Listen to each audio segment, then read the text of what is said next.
I'm Terry Thornton. I'm Curator of Education, and it is my great pleasure to welcome you to Tuesday evenings at the Modern. As I think many of you know, Tuesday evenings is a weekly lecture series. You can find the lineup for this season on the website. Next week, I'm happy to report that New York artist Tom Sachs will be here. Some of you may know Tom for his kind of outrageous, beautiful, poetic, on and on work. If you don't know his work, I encourage you to get online. You'll find plenty of material to prepare you, and then I assure you you're going to want to come back next week. Also, just a note, Tom's work is showing in Austin currently at the Contemporary, and it opens this week at Laura Reynolds Gallery. So if you're into making those day trips, I think it's one worth making.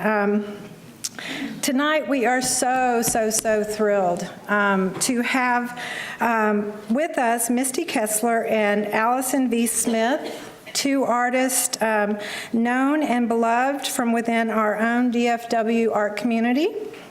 Allison and Misty are in conversation tonight with the Modern's own esteemed curator, Andrea Karnes, who curated Framing Desire, Photography and Video, which is a permanent collection exhibition which prominently features new acquisitions, including chief photographs by both Misty and Allison.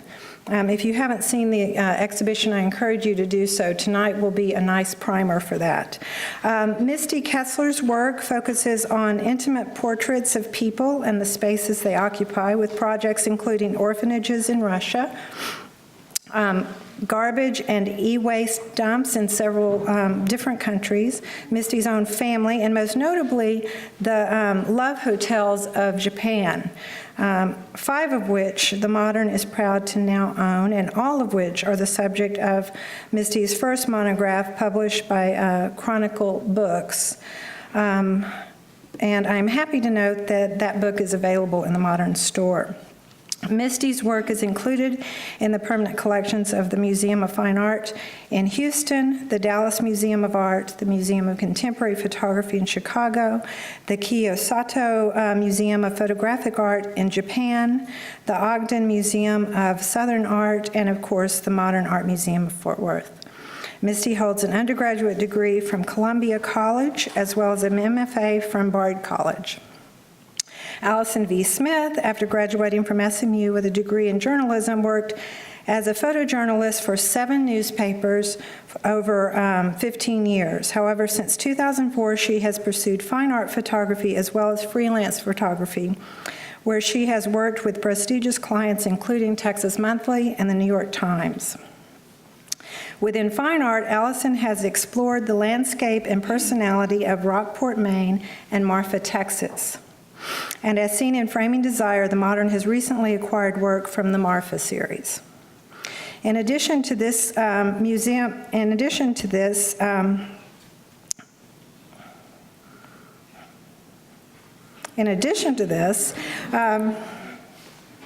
don't know what that was about.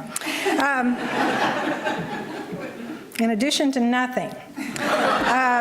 Allison's work is in the permanent collection of, in addition to this museum, Allison's work is in the permanent collection of the Dallas Museum of Art and the Museum of Fine Arts in Houston. She is represented in Dallas by the Barry Whistler Gallery and the Hiram Butler Gallery in Houston. Her most recent solo exhibitions include last year's Going West at the Old Jail Art Center in Albany, Texas, and Nasher Exchange Through the Eyes of Allison V Smith at the Nasher Sculpture Center in Dallas. New work can be seen at Blue, Yellow, Red, a selective group exhibition that just opened last weekend at Barry Whistler Gallery. And as for Andrea Karnes, she has been a curator at the Modern for well over a decade with an impressive special exhibition record, including originating the ever-popular Focus exhibition program and most recently, the ambitious and compelling Mexico Inside Out Themes in Art since 1990. As mentioned, Andrea is responsible for conceiving of, curating, and installing the Modern's current exhibition, Framing Desire, which has opened to a very enthusiastic response and which is, of course, what brought us all here tonight. So please join me in welcoming these three accomplished and impressive individuals.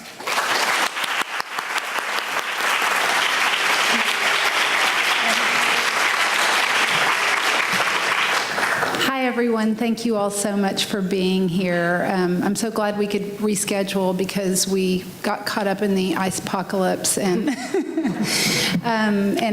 really appreciate you being here on spring break. I'm Andrea Karnes, just for those of you who don't know us. This is Misty Keasler next to me and Alison Smith next to her.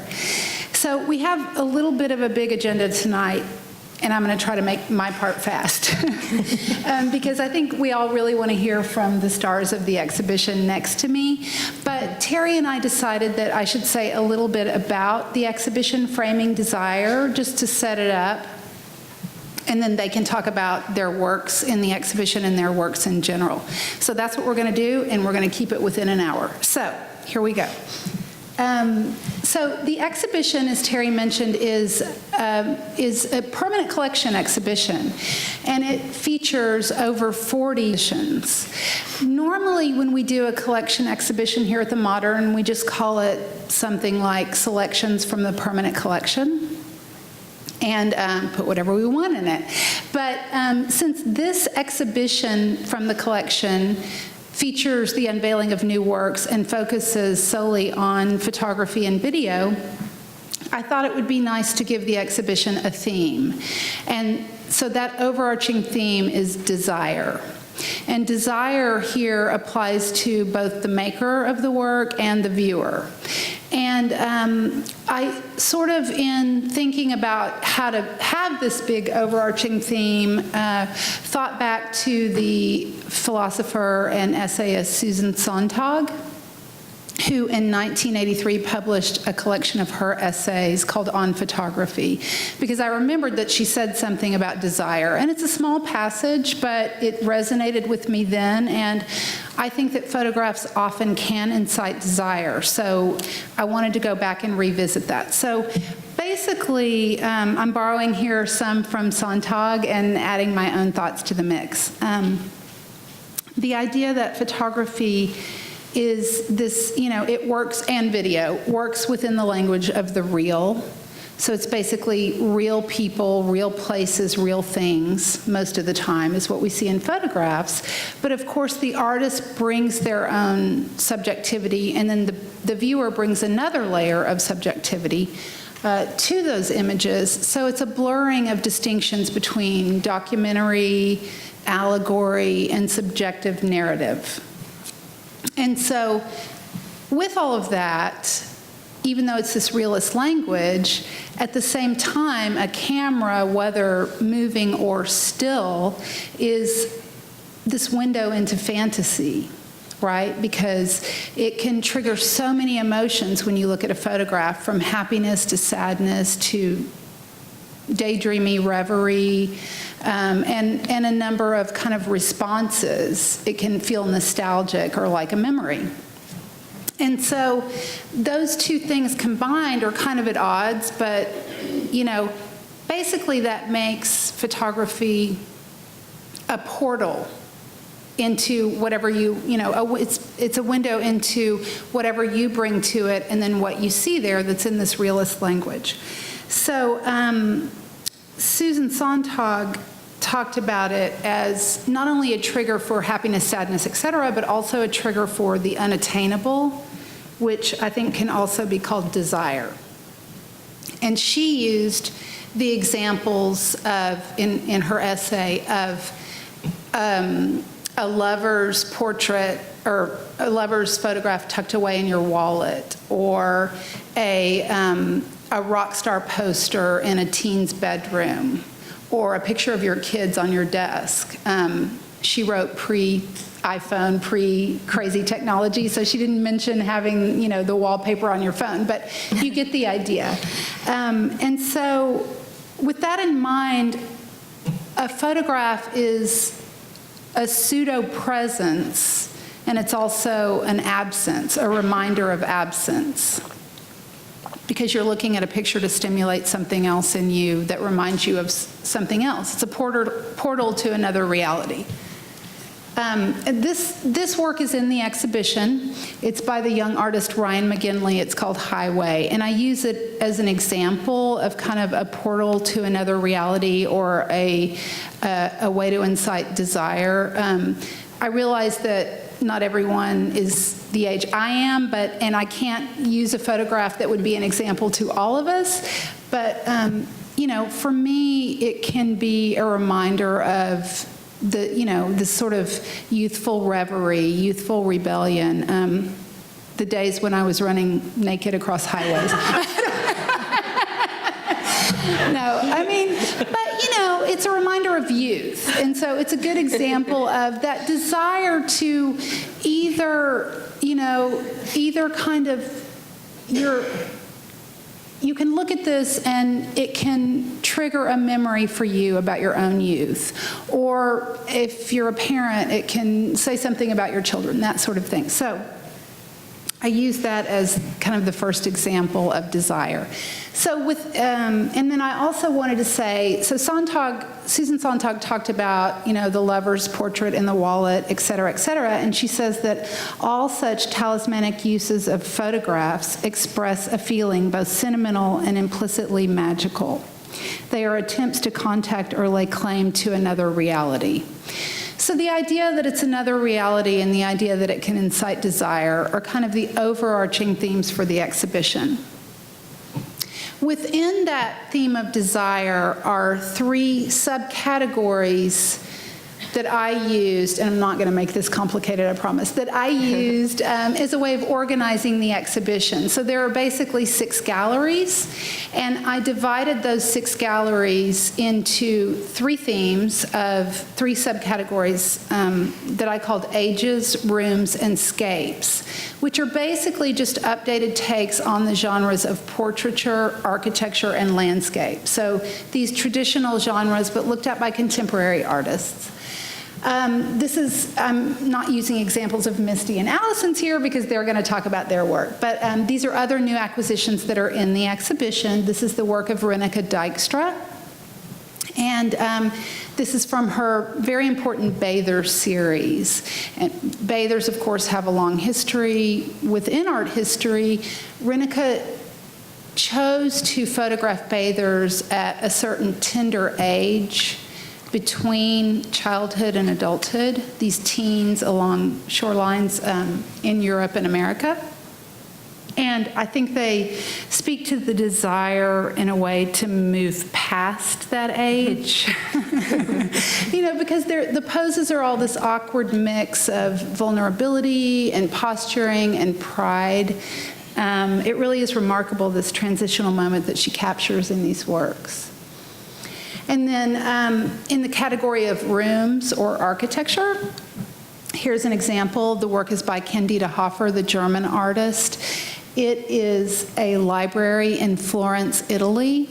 And what Hofer often does in her work is she fulfills her own desire to make a portrait that is absent of people.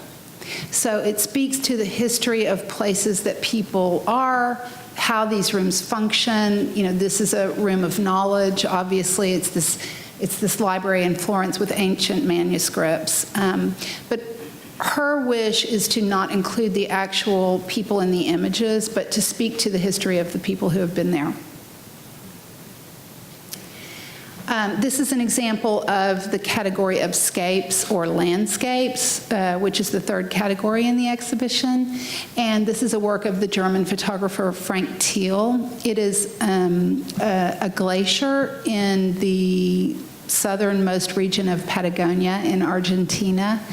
And I think, it speaks to Frank Teal's desire to photograph the sublime grandeur of a fleeting moment, because the glacier is constantly shifting and changing. There are politics and things that go along with this, but we won't talk about that now. But this is an example of Scapes. And then within the exhibition, there are also plenty of works, including the works of Allison and Misty, that could be in any of those three categories of ages, rooms, or scapes.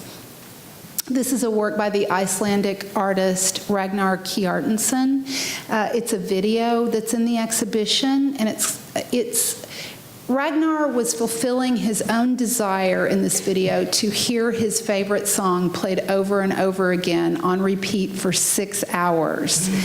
This song was made by the indie group, the American group called The National. He approached them and asked them to play their song Sorrow over and over again consecutively for 6 hours in front of an audience at MoMA PS1 in New York.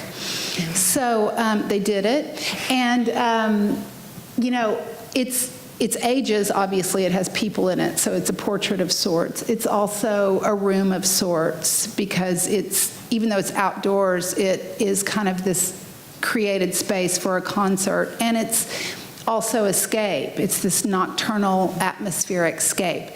So the band, you know, it speaks to the band's desire, for example, to get through this marathon performance of playing the exact same song for 6 hours. It speaks to the artist's desire to work through wanting to hear the song so much that he gets it out of his system, and to the audience's desire to also to work through sorrow, but also to be a part of this performance and to be at this concert. And anyway, so the song is called Sorrow, and the work is called A Lot of Sorrow. Mm-hmm. So that's kind of the idea of the exhibition. I just thought it would be interesting to give a theme to the exhibition and something to think about as you walk through.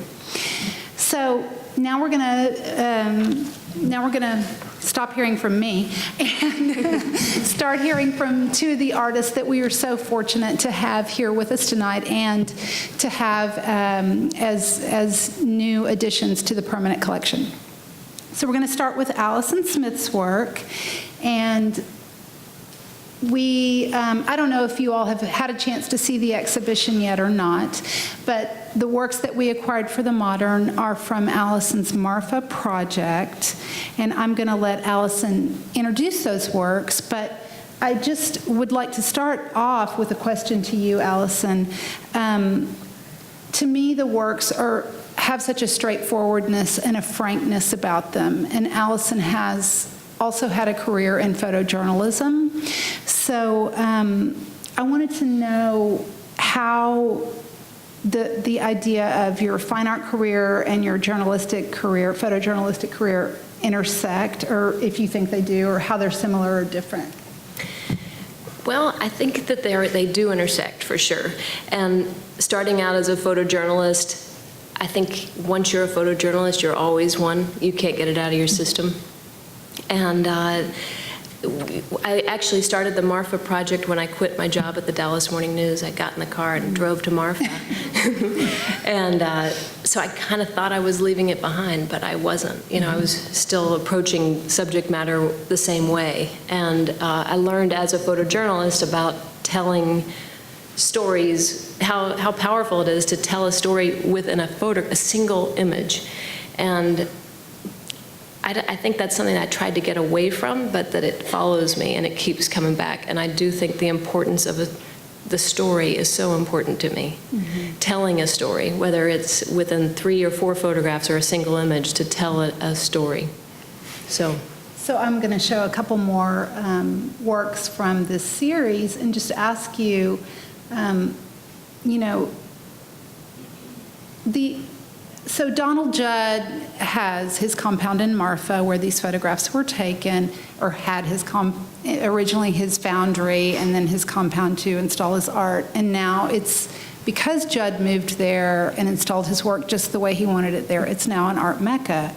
And I see, you know, there are elements of Judd in these images of Marfa, this minimalist aesthetic. But I wanted to ask you if you were thinking about that, and also maybe who some of your other influences are.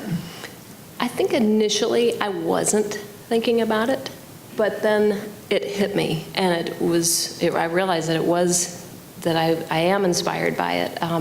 But when I think of photography, I do love the black and white early photojournalism work of Dorothea Lange and Walker Evans. I love Gary Winogrand. I'm crazy for Lee Freelander. And when I start thinking about it, I love all these black and white photographers.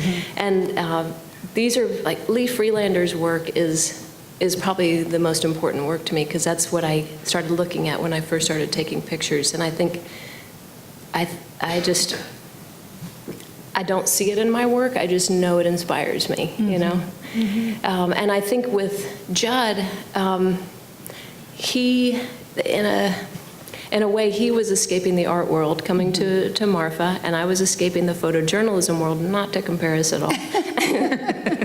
But that the photojournalism followed me, art world followed him, and that now, he was escaping it or getting away from the New York scene, and now that's what it is. That's what Marfa is the New York art scene. And we'll talk about that in just a minute. But I just thought about Edward Hopper when I looked at these photographs for the first time. And I realized he was a painter and you're a photographer, but just kind of that realism and those sort of celebrations of common simplicity, commonplace moments, right? And also thought about the painter, Robert Bechtel, with your work, especially with this work of yours, in comparison to these two works by Robert Bechtel, who was one of the first, or sort of the artist who put photorealism on the map.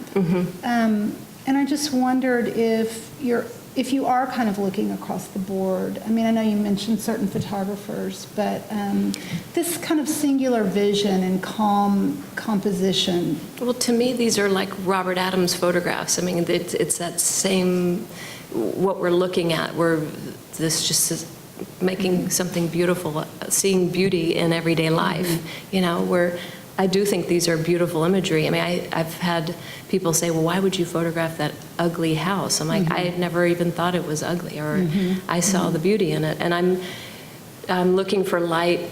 I think when I look at Edward Hopper's drawings and paintings, light is what inspired him. And I'm so sure I'm chasing light and finding these simple, quiet moments in life. The idea of photographing Marfa and choosing to focus on scenes in Marfa, places in Marfa that are outside of Judd and the art world pilgrimage that Marfa has become is an interesting choice. I think it's problematic for people from Marfa. The Chinati Foundation and the Judd Foundation have, in a certain sense, they bring this flow into Marfa, but in another sense, some people originally from Marfa can no longer afford to live there. So it feeds the economy, but it's also problematic in many ways. So I was just really curious about why you chose to focus on the parts of Marfa outside of Well, Judd. I think mostly my curiosity took me to most of these neighborhoods. The third time I went to Marfa with my camera, I saw this car parked at the Town and Country parking lot. There was a cowboy silhouette in the front seat. I'll never forget it. I even took a picture of it. And every time I went to Marfa after that, I'd see this green car. And I followed him home one day, and creeper, and I watched as he parked in that garage, and as soon as he got out, which is the question of the hour, how did he get out? Yeah, right. But I got out of my car and took this picture, and it's just one of those magical, I think if you've been to Marfa, you've experienced and you've paid attention, you've experienced a little bit of that Marfa magic. And I felt like seeing this green car as often as I do, you got to pay attention to see this guy. And I just thought that's meant to be. So, and my curiosity takes me to these different neighborhoods, or the water fountain was photographed in the Marfa Public High School. And I just heard from a friend at Marfa Public Radio who told me that that picture could no longer be taken because all the walls in the Marfa Public High School have now been painted white. The superintendent thought the walls need to be painted white. And to me, I think that's why I'm taking these pictures. That makes it important, why I'm documenting these little tiny moments, these little magical things are really important to me. So, and that goes back to me feeling like a photojournalist, feeling like I'm documenting. And So, I mean, in that sense, I mean, when I thought about how your works fit into the scheme of desire, I thought about the desire of people who are from Marfa who never wanted Judd and the Chinati to be there, and then the desire of Judd to be there, and then the desire of the art world to coattail onto that. And, you know, were you thinking about those things too? Or? I think, as far as desire, I think that it became, and I think infatuation is a form of desire, and I think that's what it became for me, was just this infatuation with this empty town. And, you know, I don't think I answered your question, but but it was, you know, that, I don't know. I think, I mean, this picture in particular, I was really going for the Big Bend Sentinel because I have a really special place in my heart for small town newspapers. Mm-hmm. And it rained that night, and the lights were on. If you've ever been to Marfa, those lights are never on. They haven't been on since I've taken this picture. So again, I feel like it was one of those special magical Marfa moments that, I don't know, that just happened. So let's move on to some of your other series. This is the last one, I think, that we have here tonight from the Marfa series. McCamey, Texas. And I, for years, tried to find this place again, and I could never find it. But I was able to identify the town by the M that was in the bluff. You can, if you look at the negative, you can see an M in the bluff, and I was able to identify that town. I think I see it. See if I have it right there. It's somewhere right there. Yeah. There's made out of rocks. Oh, I don't know. That looked like an M. Maybe I made it up. It's somewhere in there. My desire to find the M. Right. So, but I'd like you to introduce some of your other work, and I know this is from your main series, but like your Marfa works, it seems that, you know, all of your works tell stories like a photo essay, and maybe you can just talk about some of these. Well, I started as a 15-year-old young photographer studying at the Maine Photographic Workshop, now known as the Maine Media Workshop. And that's where I started taking pictures, so it's only natural that I just continue to take pictures there. It's where my father's from. I go there every summer, and it's so natural for me to be making images there. And it's similar to the Marfa, where I'm chasing light and looking for color and shapes, and it's just, most of it is out my back door, which, you know, I have all these old professors talking in my head, or teachers, or photo editors from Dallas Morning News, but one was, if you can't take pictures in your own backyard, don't bother taking pictures anywhere else. So, and I've taken that so to heart. This is our neighbor across the street. This was that ugly house that, to me, it's an Edward Hopper moment, you know? Yeah. I've photographed this house in almost every weather condition that I have seen it in, and I love it in the fog. It's so incredible. So I have a whole book series on this in the future. Well, and speaking of that, do you want to just say something about the kind of camera that you use? Well, I use a Hasselblad. We actually both use a Hasselblad, but it's a square format. So, and when I'm shooting, it's all about composing within the frame. I'm a real purist that way. I don't like to crop after the picture's taken. That's really important to me. So, and it's a really quiet camera. You know, the 120 speed film, 120 film, and there are 12 exposures on a roll. So it's a lot slower process than being a fast snapping photojournalist, which I am on, you know, my day job. So it's nice pace to slow it down and really think about composition and all the basics that I loved as a photo student. Mm-hmm. And then just the simplicity of a centered bush. And then a little surprise attack of the corgis on the far left. They photobombed that one.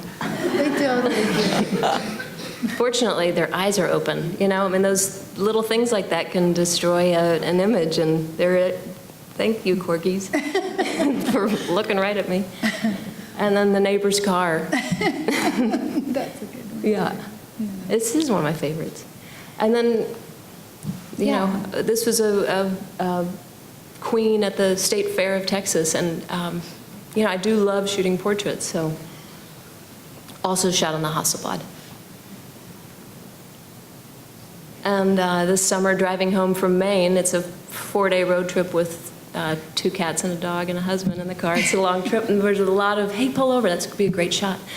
So I have a very patient husband, but I wanted to shoot this cornfield and this mill that was about, and this kid came out of the cornfield with the gun, and he's like, I'm really dressed like a dork today. You can kind of see him saying that, but he was a great pose, and I had my picture taken by a stranger when I was his age, and this woman actually mailed me a postcard. I got it about 2 months later. It blew my mind. I could not believe that I was getting this thing in the mail, so I always make sure to tell anyone under 16, what's your address? I'm not a creeper. I'm just going to send you some mail. Check your mailbox. Yeah. I think you've kind of already answered what was going to be my last question for you, but I'll ask you instead. You know, I know you do the portraits, people in places, and I'm probably going to ask Misty this too. But so many of your works do not have people in them, and I should have said that both Misty and Allison are in the subcategory of rooms in the exhibition. They could easily fit into any category, but I just wondered about that decision as well, like an awareness of human presence, but without the people. Well, I think works. Working for newspapers, I was kind of coined as the portrait queen. That was what they called me at the Dallas Morning News. And so I shot a lot of portraits all the time, constantly. And I think that was my initial reaction was, I want to just go shoot pictures for myself. And that's what I did. And, you know, I wasn't having to tell somebody what to do with their hands or, you know, it was just like a nice, just being alone, being with my camera and making pictures. That's kind of what I wanted to do. And I now want to get back into shooting more portraits. I mean, in this, I miss shooting portraits. I love shooting portraits, but it's been nice to get away from it as well. But the evidence is always there. Right. Yeah. And in fact, the red pickup truck, you can see a hand gesture on the truck. And this was a woman from Marfa, Texas, actually originally from Dallas, Tiggy Lancaster. That's her pickup truck. And this was kind of my portrait of Tiggy. You know, I like a portrait of a person without the person in it. So. Okay, well, thank you, Allison. I think we'll move on to Misty. We've got a 3-part show for you guys. So Misty, what we're going to do with Misty is start with the works that are not in the exhibition, but that just kind of tell the story of some of her other major series, and then the last works that we'll show will be from the same series of the works in this exhibition.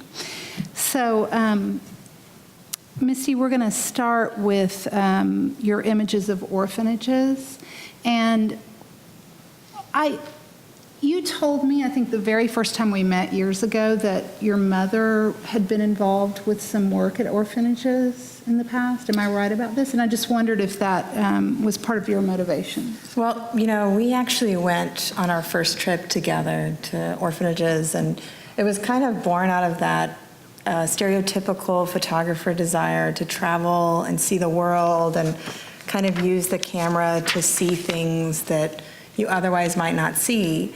So the seeing orphanages and being in them impacted us both greatly. And she ended up doing a lot of work, and they're actually still very involved in orphanages. My parents are. But when I got to the orphanages, the photographs that I expected to make in Russia are kind of the images, if you just visualize what an orphanage or photographs of an orphanage are, they're exactly what I thought I'd come back with, kind of black and white, children who look like they're in a really difficult spot. And once I got there, I was really struck by, I was struck by the kids, and I was really moved by them. And the last thing that I wanted to do was make those photographs, because when I was over there, I realized those are photographs that would really be taken from these children who had nothing. So what I ended up doing is making portraits of the spaces, because I think that photographs of rooms often say a lot more about a culture than photographs of faces, because a lot of times when we see pictures of traditional portraits of people's faces, we stare so much at the face, and we're kind of looking for readings in the face. But often these rooms in the orphanages are so different than the spaces that we're accustomed to over here, not only because there are so many children that occupy the rooms, but also there's kind of this tide of children that's constantly wearing down the walls and the places and the paint. And I did make a bunch of portraits of children too when I was over there, but they're very collaborative. So this photograph is actually titled Masha and Her Best Friend. So Masha's on the left, and I asked Masha if she'd be interested, if I could take a photograph of her, and she really wanted her best friend in the shot. So this is where they wanted to be photographed, and they sat for me. Portraits are really collaborations between photographers and subjects. And so that having a camera, these are all shot with a tripod. The camera's on the tripod. They're kind of long exposures. But because it is a waist level finder, it really allows for a little bit of a relationship between the sitter and the photographer, because I look down, I focus the image, it's all set, and then I can kind of have a relationship with the person who's sitting for me, as I'm pulling the shutter on the cable. I was going to ask how constructed versus, sort of documentary without kind of doing anything to the scene these are, but I think you just really answered that. I think you had a relationship with these people, but in images like this, obviously there's great aesthetic value here, but are these the way you found these scenes? Yeah, the rooms are actually exactly as I found them. I think that that first image, that's a rubber snake that's on the bed, and this is a boy's room, and the boy whose bed that was wanted the snake on the bed. But for the most part, the rooms are as I found them, and then the portraits are pretty collaborative. I had the opportunity, I went back to orphanages. I've made many, many, many trips making these photographs, and there was an opportunity I had. There was a magazine called Nest that was around many years ago, and the guy who put Nest together really saw it as an art project. So he would just find a photographer that he really liked who never shot assignments, or a writer who selfishly wrote in a basement, not selfishly, but would kind of obsessively write and woodshed for their work, like people who would never take magazine assignments. And he would go say to them, what would it take for you to write this story for me? And so I fell in love with Nest, and I kind of pursued Nest until they finally found something that we could work on together. Well, they sent me to an orphanage for 2 weeks, and I just stayed in the orphanage. And the children would get up in the morning, and we would hang out, and we would basically kind of work on the pictures that they wanted me to take. And then I would find, in the meantime, I would find these different elements of the orphanage that I was fascinated with and photograph them. So it's very much, the spaces that the children were in, but the portraits are really collaborative. So is there a distinction for you in your mind between your kind of magazine assignments and your fine art photography?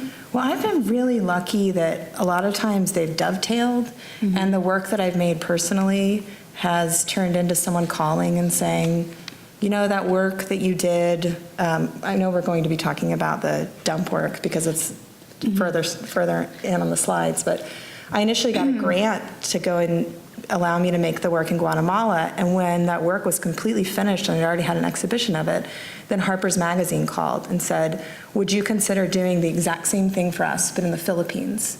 And so, of course, I agreed, and I worked with a great writer. And then when that was over, I thought I'd be done with that. But once I started looking at all the work, I said, actually, there's got to be another component to it. So, that work is really personal work, then an assignment, and then it leads to more personal work. So, of course, I get the calls that are the bread and butter assignments, which are great. Is good. But, they pay. Well, when I saw this work in particular, and just thinking about maybe, sort of the influences for you, I thought about this work by Diane Arbus of Identical Twins. And I just use this as an opportunity for you to talk about maybe some of your influences, but just to say that Arbus, looked at rarities. This is Identical Twins. She questioned identity with much of her work, and also often looked at people with disadvantages, or what we think of as disadvantages. And I just wonder if you had that in mind, or who you would say are some of your influences. Well, in terms of portrait work, Avedon has been one of my influences. I think that when I was in middle school, I saved up money to go buy Avedon's In the American West from Half Price Books, and I was so proud of having that book and that work, where I could look at it and reference it. And at that age, I never thought I'd be a photographer, but I just felt like he got something out of those images where, people are basically pretty deadpan in the shots, but they seem to be so revealing because they're pretty removed from emotion. And Diane Arbus did have a big influence on me too. I kind of like things that are a little bit odd, that push us a little bit. So they have been great influences on me.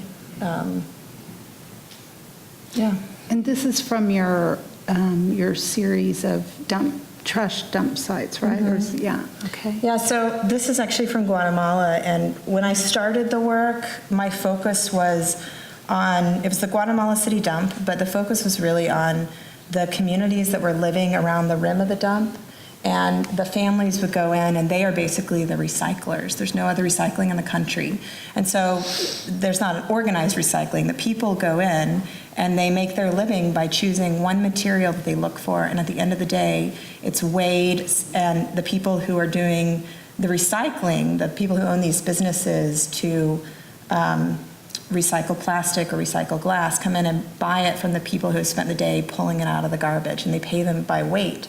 And so there are these communities that live right around the rim, and I spent most of my time focusing on their interior spaces, because I think, again, that the spaces that we live in say so much more about us. For example, if you look here, this is a little boy's room, and he's typically doing this thing that children like to do by writing their name over and over and over again. So above his bed, there's cardboard, and it just says Demarius, Demarius, Demarius, Demarius. But yeah, this is the space that he's living in. So something that has always struck me from the first body of work that I made is I have really wanted to find a way to make photographs that dignify the subject. Because one of the biggest postmodern critiques of photography and photographing people who are different than you are, this issue of representation and how we represent others in photographs, has been such a major topic around photography, especially in the art world. So I have wanted to make work that really dignifies subjects and gives them something back in a way. And I've tried to think about storytelling in a way that does not close down a subject. So I really want the story to kind of be open. Walter Benjamin talks about storytelling and how kind of the best storytelling leaves enough room to where it's interesting and engaging. It doesn't, it doesn't flatten down. So I try to think about those things, and sometimes I may give a little bit too much leeway in space, but I think the people in the spaces speak so much for themselves that I really want to give my audience a lot of credit for coming and thinking when they look at images. So this is a bedroom. Cardboard is really good insulation. It's very inexpensive. The family that lived here wanted to show me how they put their baby under the mosquito net at night, so that's why the pillows are set up that way. They set that up for the photograph. And over to the left is actually a television and CDs, and music player. So we'll move on now to some of your, well, this is an e-waste image. And I'm just gonna, we can go back and forth here a little bit, and some more of your dump site images. And what really started to happen in this work, going from Guatemala to the Philippines and then to Nigeria. In Nigeria, I was kind of chasing our electronic waste as some of it gets diverted and goes to Nigeria and is resold. So all of these monitors have come from the United States. And I really went from more of the individual interiors of homes to the greater landscape. So there's kind of a movement through the work where it ends up more focused on landscapes. so I just thought about when I looked at these for the first time, which I met with you a while ago, I thought about Richard Mizrak and kind of that, maybe that same desire on your part, I don't know, you can speak to this, of this really tragic landscape, but finding beauty in the abject kind of thing. Richard Mizrak is also in the exhibition here, and he's a photographer, if you don't know him, who really rose to prominence in the 1970s and was instrumental in introducing color photography into fine art. But with, I think, like Misty's work, with a mix of aesthetics, but also politics and ecology and sociology, these kind of fires and floods and things he depicts are similar to me and to your image. I think one of the things that I really learned from Mizrak's work, because I grew up, when I was studying photography, Mizrak was a big influence. And, it's kind of the same thing that I learned from Bertinsky, that you have got to, if you're going to give people sort of a poison pill, or you're going to ask them to look at things that are difficult subjects, you can't present things in a way where they're really just ugly photographs, because it's a difficult subject matter. And so if you ask people to spend time, to slow down and spend time looking at trash, it's very difficult to look at it if it's shot in only really harsh light. If it's shot at times a day where basically it's kind of the images where, if you could just visualize, if you do a Google image search of trash or landfill, the pictures that typically come up, those aren't images that we really want to spend any time looking at. So I feel like it's actually a more conflicting thing to make images in these landscapes that are beautiful, because they're really not about finding the beauty in the difficult subject matter. But I feel like if people are going to linger on them or think about them, or they're going to have any kind of impact, then they can't just be super harsh light. And I have, I've shot sort of so many photographs within this body of work. There are some images that don't shy away from the ugliness, but that's why it's mixed in with images like that, all that smoke. Yes. So that's actually a garbage dump that's on fire, and this is just all the smoke that's coming, and people are still continuing to work in it. So I think we're going to move on to your Love Hotel series, which are the works that are in the exhibition here, not the works we'll show you, but it's from the same series. We have just a little time left, and I don't want to miss out on those. So I'll let you introduce these works, but they're from your series of Love Hotels. Sure. In Japan. So I lived in Japan for 1 year. I took a job teaching English in 2 public high schools under a program that the Japanese government administers for people who are native English speakers. And when I was over there, I read about love hotels in A Lonely Planet, and they sounded like pretty wild places. They're themed rooms that couples rent by the hour. And the themes range from pretty wild things like the Hello Kitty S&M room to a subway car room to manga style. Actually, a high school room is a very common theme. And when I was living in Japan, the culture is a pretty interesting culture, and the dynamics between men and women are much different than I thought they would be. And so I really started making this work as a way of kind of making a portrait about Japanese, love and desire and sex within a culture through this very specific institution within Japanese society. So I really think of this, as the study of kind of the public and private spaces that love hotels occupy within a very specific culture. This is a tanuki. The tanuki is a raccoon-type character that's supposed to symbolize male fertility and sexual prowess. And a tanuki generally has, they sell them a lot of times as these figures, and they have like giant testicles. So this is a bathtub of a tanuki.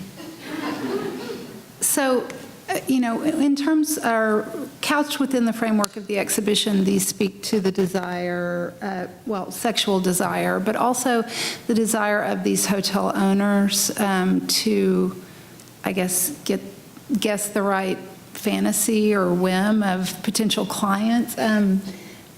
Was there a room that you saw over and over again, like Hello Kitty room everywhere kind of thing, or were they all completely different? And a high school room. The high school room. Over and over again. So that's the other thing about these. I mean, this is so strange to Westerners, or at least I think it is. These are not something we're so familiar with, but there's this dark element that has to do with kind of childish things that are in these rooms, and they do seem really weighted toward male fantasy or male sexual desire. So how did you approach all of this? I mean, the photographs are very dignified, and they seem to kind of, they're also beautiful photographs, so you kind of for a minute find yourself leaving the stigmas in your mind and just focusing on the works. But how did you approach it?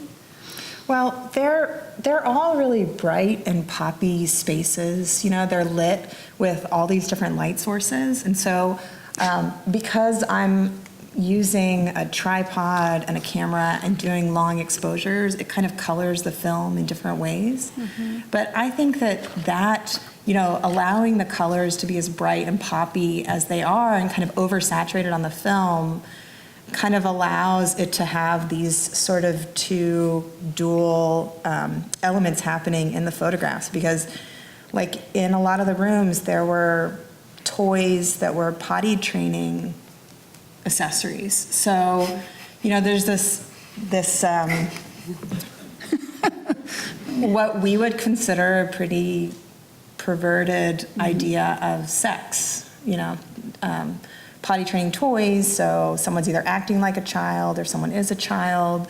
In the exhibition, there's the carousel room, which is one of the, I feel like the colors in it are almost candy-like. But if you look, there's this carousel, and then behind it is this giant marquee that's lit from behind of children looking at the carousel and laughing. I wanted to be really careful because all that work became a book, and I wanted to be really careful about I feel like the photographs say a lot, and if you spend time with them, they say a lot. So I wanted to be very careful and really kind of not say a lot because I think the photographs are already showing a viewpoint that I have. And so I actually asked a Japanese author, she writes fiction, to write about the place of, explaining love hotels within Japanese culture, because I think that is a fair assessment instead of a foreigner coming in, not only making photographs of them, but then turning around and trying to explain them. So I wanted someone who was Japanese, has always lived in Japan, who writes to kind of place them, but. Big project. Well, we just have a couple of minutes left, and I want to ask both of you a question, and then we'll see if we can take a couple of questions from the audience.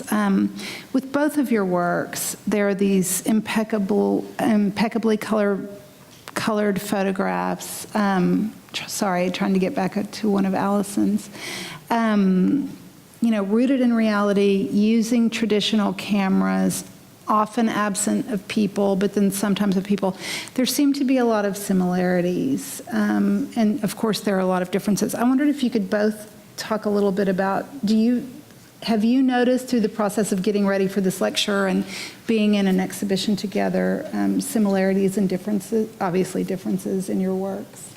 I think so. I've enjoyed getting to know Misty and looking a lot at her work and thinking, yeah, I probably would have shot it that way too. But I think, oddly enough, we use the same camera. Mine happens to be red, which is fine, but yours is. But we use the same camera. We use film. I mean, it's a digital world we're in. I mean, we both shoot digital, but for personal work, it's a film thing, and so I think that's very basic, but that's a lot for us. Yeah, we've been spending a little bit of time getting together and looking at each other's work and exchanging ideas and talking about what we're working on. Yeah. Yeah, we both have a passion really for nice. books, and I too have got that Richard Avedon book when I was 15. And it changed my life. I mean, I look at that book all the time. I love the poses in those natural portraits of Yeah, others. thank you, Eamon Carter, for that Right. work too. Exactly. Making it exist. Okay, so we have just like 1 minute left. If no, take your time, compose your questions. If anyone has any questions for Misty and Allison. Yes. This is for Ms. Keasler. I just want to make sure I'm hearing you right about the love hotels and finding a Japanese writer. You said she was a fiction writer, but she didn't write fiction for your book. Is that correct? No, she actually, she is, she wrote an essay about Okay. what love hotels are within the culture. And the other part of actually what I wanted to answer that question was, we also found diaries in the rooms, and there are, people writing about their experience there, almost like a kind of light-hearted version of what you would have at a B&B, where you could write, like, my husband and I were here. So, I felt like we also kind of gave a little bit of a voice to the people that occupy the spaces. But no, she did not write fiction. She wrote a nonfiction about love hotels, yeah. Yes, sir. Me? Yes. Oh, good. This question is for Allison. By the way, the work is just phenomenal on both of you. I'm big fans of both of your work. But it's interesting, when I look at your work, Allison, there's a graphic element to it. Like, this is like a graphic designer's wet dream. Because the way you played with the space and, the negative and the positive, it's obvious you're both distinctly different. There's no way to say, how are we alike? I mean, you're both artists. You could dig in there and maybe find something. Has there ever been a moment where you've taken an image and you've said, wow, this is a very uncomfortable image to deal with? Have you been confronted with that before? Because all of your images, they're very painterly, they're beautiful, there's a simplicity to them, but have you been confronted with something you said, this doesn't fall in line with what I intend to do? I think my bosses at the Dallas Morning News loved giving me assignments that might make me uncomfortable.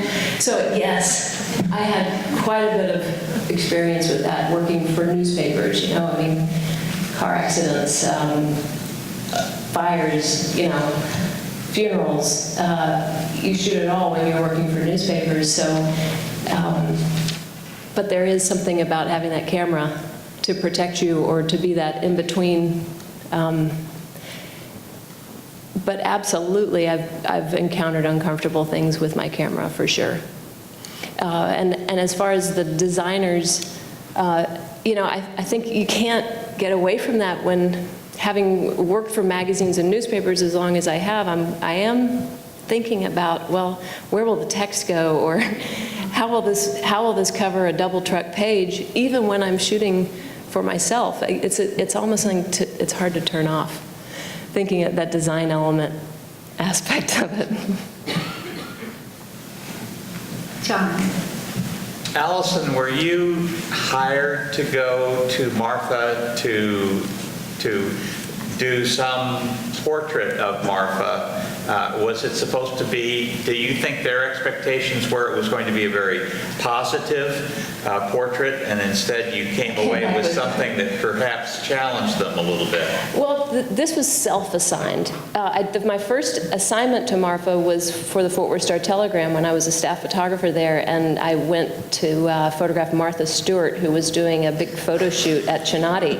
And that was my first exposure to Marfa, and I think I was with June Naylor, and it was 1995, I think. And I remember thinking, I'd like to come back here sometime and shoot pictures for myself. By the way, Martha Stewart did steal my sunglasses. And that's another story. But so when I was so happy to return and be with my camera, my tripod, my film, and just be on my own, and not having an editor say, you know, it'd be really nice if you shoot something people might like, you know, or so I really was able to take pictures of what struck me. John. I have a question for both of you. When I think of photography, I think so often of the rectangle, and I'm struck by the fact that both of you are working with a square. And I'd like you just to comment about what the square gives you that the rectangle doesn't. I had a lucky opportunity to talk to Stephen Shore on the phone once, and he said, get rid of the Hasselblad, because the square format's one of the hardest formats to work with. And he said only 7 photographers have mastered the square. So I was like, well, what 7 photographers? Because I want to know. I want to look at their work. And so he was like, well, Sally Mann. I mean, he kind of couldn't, but he couldn't name the 7.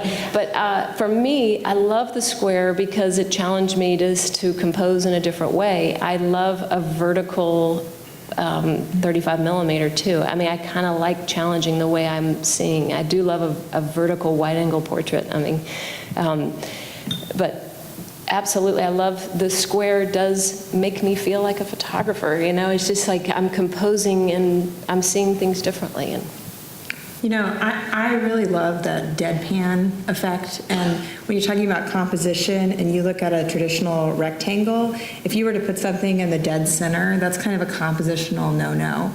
But when you're working with a square, that dead center is actually pretty good composition for a square. So I love that kind of allows me to repeat and play with that deadpan element. And also, I have a little bit of a practical reason for shooting with medium format, and it's that I work in situations where sometimes, I talked a lot tonight about using the tripod, you know, making slow exposures, but there are a lot of situations that I'm in where that's not practical. I have to work a little bit faster. So the photographers that have really influenced me when I look at work and admire work are generally large format photographers. I'm really seduced by the beautiful large negative. I mean, that Candida Hoffer that's in the show just like gets me. It's so crisp and so gorgeous. So I maybe have tendencies that are more fit to 35 millimeter, but that medium format kind of gives me an in-between of having a nice size negative without it slowing me down to the large format camera. So we're a little bit past 8 o'clock, so I think we'll stop here. Thank you all so much for being here.